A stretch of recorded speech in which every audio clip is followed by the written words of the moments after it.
ஸ்ரீவைகுண்ட சட்டமன்ற உறுப்பினரான சமூக ஆர்வலர் அன்னை வி.ஜி. சரவணன் எம்.எல்.ஏ. அவர்கள் கடந்த 5 ஆண்டுகளுக்கும் மேலாக ஸ்ரீவைகுண்ட தொகுதி மற்றும் அதன் சுற்று வட்டார பகுதிகளில் உள்ள ஆதரவற்ற ஏழை எளியவர்களுக்கு இல்லம் தேடி மதிய உணவு மற்றும் இரவு உணவு திட்டத்தை ஏற்படுத்தி உணவு வழங்கி வருகிறார்.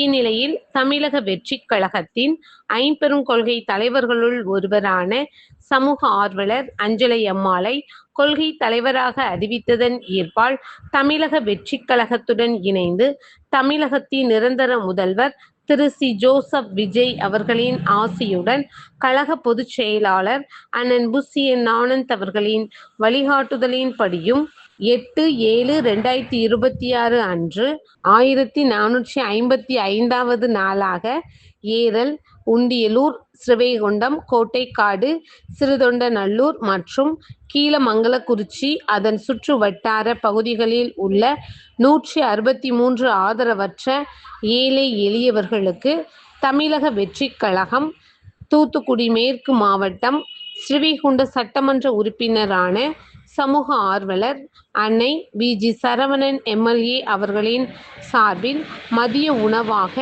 முட்டையுடன் கூடிய காரக்குழம்பு சாப்பாடு வழங்கப்பட்டது.